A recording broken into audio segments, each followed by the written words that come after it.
Bulletin میں سب سے پہلے بات ہوگی مشرق وسطی میں جنگ کے بادل چھٹنے لگے، کشیدگی ختم ہونے کی امید روشن ہو گئی ہے۔ امریکہ ایران مذاکرات کا آغاز جمعے سے استنبول میں ہوگا۔ مذاکرات پاکستان اور ترکی کی بیک ڈور چینل کوششوں سے ممکن ہوئے۔ نائب وزیر اعظم اسحاق ڈار پاکستان کی نمائندگی کریں گے۔ مذاکرات میں پاکستان کے علاوہ سعودی عرب، قطر بھی شرکت کریں گے۔ مصر، عمان، متحدہ عرب امارات کو بھی دعوت دی گئی ہے۔ ایران کو صدر ٹرمپ کی جنگی دھمکیاں، مشرق وسطی میں جنگ کے منڈلاتے گہرے بادل، لیکن اب منظر نامہ بدلنے لگا۔ ایران اور امریکہ مذاکرات کی میز پر ہوں گے۔ انٹرنیشنل میڈیا کہتا ہے مذاکرات بیک ڈور چینل کوششوں کے ذریعے ممکن ہوئے۔ پاکستان اور ترکی نے کلیدی کردار ادا کیا۔ مذاکرات جمعے سے استنبول میں ہوں گے۔ امریکہ اور ایران مذاکرات میں پاکستان کو بھی شرکت کی دعوت، وزارت خارجہ نے تصدیق کر دی۔ ترجمان دفتر خارجہ طاہر حسین اندرابی نے بتایا نائب وزیر اعظم اسحاق ڈار پاکستان کی نمائندگی کریں گے۔ ایران کا بین الاقوامی سفارتکاری میں نیا مقام، سعودی عرب، قطر، مصر، عمان، متحدہ عرب امارات کو بھی دعوت دی گئی ہے۔ ایران امریکہ بات چیت علاقائی امن اور استحکام کے فریم ورک میں داخل ہو گئی۔ امریکہ کی طرف سے خصوصی ایلچی اسٹیو وٹکوف شرکت کریں گے۔ ایران کی نمائندگی وزیر خارجہ عباس عراقچی کریں گے۔ مذاکرات کی اولین ترجیح تصادم سے بچنا اور کشیدگی کم کرنا ہے۔ ایران نے امریکہ سے مذاکرات کے لیے 2 نئے مطالبے کر دیے ہیں۔ خبر رساں ادارے رائٹرز نے اپنی رپورٹ میں بتایا ہے کہ ایران نے امریکہ سے مذاکرات کے لیے مقام تبدیل کرنے کا مطالبہ کیا۔ ایران استنبول کے بجائے امریکہ سے عمان میں مذاکرات چاہتا ہے۔ ایران کو مذاکرات میں مشرق وسطی کے دیگر ملکوں کی شمولیت پر بھی اعتراض ہے۔ ایران امریکہ سے صرف 2 طرفہ باہمی مذاکرات کرنا چاہتا ہے۔ ایران اور امریکہ کی طرف سے اس معاملے پر ابھی کوئی باضابطہ اعلان سامنے نہیں آیا۔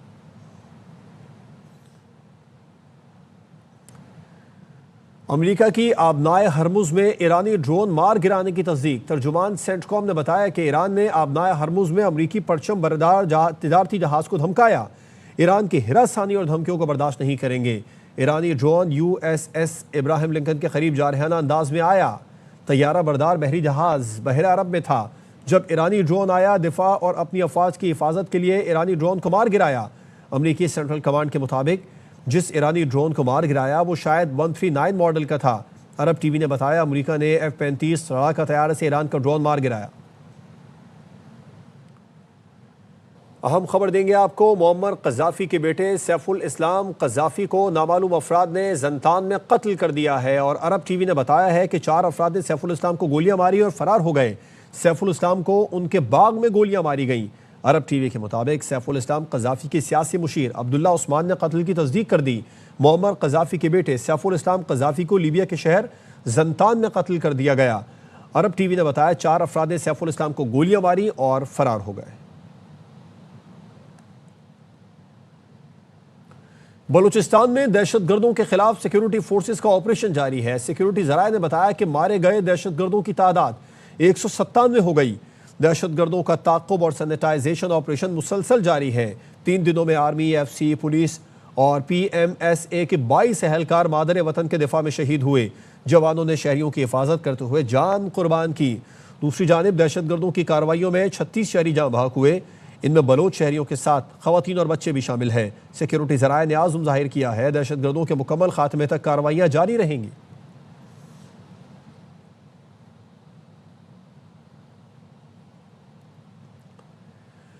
پاکستان کی ایک اور بڑی کامیابی، یورپی یونین سے ٹیرف ریٹ کوٹے کا معاہدہ ہو گیا ہے۔ برسلز میں پاکستان اور یورپی یونین نے ٹیرف ریٹ کوٹا معاہدے پر دستخط کر دیے ہیں۔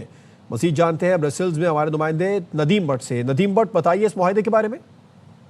جی بالکل، یہ پاکستان کی ایک بہت بڑی کامیابی ہے۔ پاکستان نے سفارتی محاذ پر جس طرح کامیابیاں حاصل کر رہا ہے، اسی حوالے سے آج پاکستان اور یورپی یونین کے درمیان جو ہے وہ ٹیرف ریٹ کوٹا اپورشمنٹ معاہدہ جو ہے وہ طے پا گیا ہے۔ پاکستان اور یورپی یونین کے درمیان جو ٹیرف کوٹا اپورشمنٹ معاہدے پر دستخط جو ہے وہ ہو گئے ہیں، جس کا مقصد جو ہے وہ برطانیہ یورپی یونین سے اخراج کے بعد 2 طرفہ تجارت میں مسلسل جو ہے اس کا تسلسل جو ہے اس کو بھی پیش نظر رکھنا ہے اور قانونی یقین دہانی کو یقینی بنانا تھا۔ یہ معاہدہ دونوں فریقین کے درمیان تجارتی روابط کے ایک لیے جو ہے وہ ایک بہت بڑا